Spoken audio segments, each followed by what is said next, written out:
السلام علیکم ورحمۃ اللہ وبرکاتہ۔ الحمدللہ رب العالمین والصلاة والسلام علی رسول اللہ، اما بعد۔ میں ہوں آصف اقبال، سول انجینئر۔ آپ اس وقت سن رہے ہیں نبی صلی اللہ علیہ وسلم کی سیرت پر لکھی جانے والی کتاب الرحیق المختوم کی ایپیسوڈ نمبر 26، قسط نمبر 26، غزوہ احد۔ حضرت حنظلہ کی لاش غائب تھی۔ تلاش کے بعد ایک جگہ اس حالت میں ملی کہ زمین پر پڑی تھی حضرت، اور اس سے پانی ٹپک رہا تھا۔ رسول اکرم صلی اللہ علیہ وسلم نے صحابہ کرام کو بتلایا کہ فرشتے انہیں غسل دے رہے ہیں۔ پھر فرمایا ان کی بیوی سے پوچھو کیا معاملہ ہے۔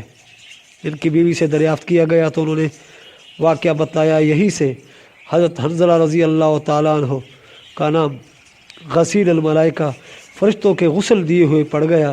رسول اکرم صلی اللہ علیہ وسلم نے اپنے چچا حضرت حمزہ کا حال دیکھا تو سخت غمگین ہوئے۔ آپ کی پھپھی حضرت صفیہ رضی اللہ تعالیٰ عنہ تشریف لائیں۔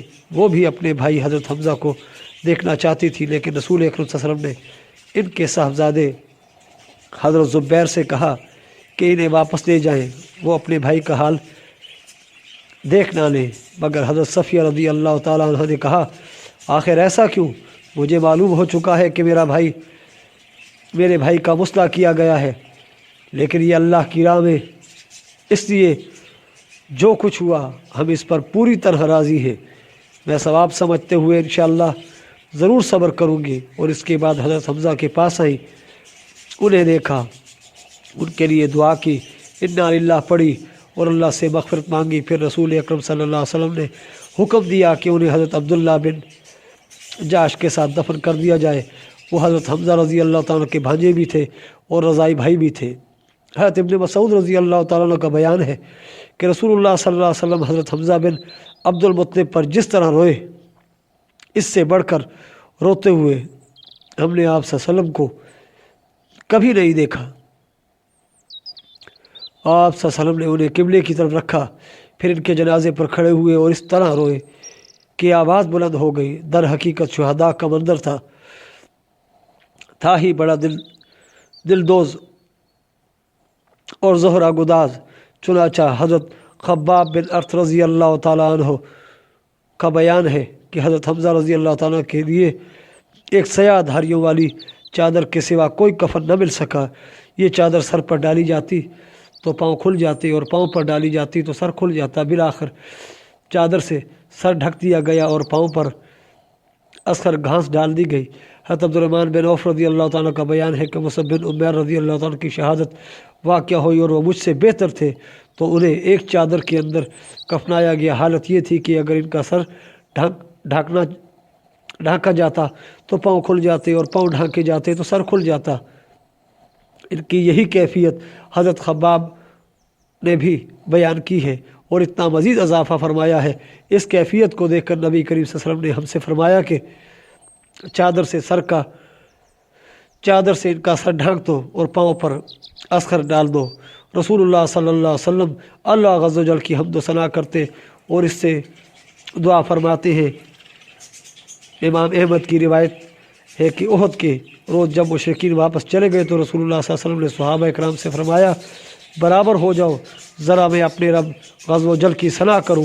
اس حکم پر صحابہ اکرام رضی اللہ تعالیٰ عنہم اجمعین نے آپ کے پیچھے صفیں باندھ دی اور آپ نے یوں فرمایا، اے اللہ تیرے ہی لیے ساری حمد ہے۔ اللہ جس چیز کو تو کشادہ کر دے اسے کوئی تنگ نہیں کر سکتا، اور جس چیز کو تو تنگ کر دے اسے کوئی کشادہ نہیں کر سکتا۔ جس شخص کو تو گمراہ کر دے اسے کوئی ہدایت نہیں دے سکتا، اور جس شخص کو تو ہدایت دے دے اسے کوئی گمراہ نہیں کر سکتا۔ جس چیز کو تو روک دے اسے کوئی دے نہیں سکتا، اور جو چیز تو دے دے اسے کوئی روک نہیں سکتا۔ جس چیز کو تو دور کر دے اسے کوئی قریب نہیں کر سکتا، اور جس چیز کو تو قریب کر دے اسے کوئی دور نہیں کر سکتا۔ اے اللہ ہمارے اوپر اپنی برکتیں، رحمتیں اور فضل و رزق پھیلا دے۔ اے اللہ میں تجھ سے برقرار رہنے والی نعمت کا سوال کرتا ہوں جو نہ ٹلے اور نہ ختم ہو۔ اے اللہ میں تجھ سے فقر کے دن مدد کا اور خوف کے دن امن کا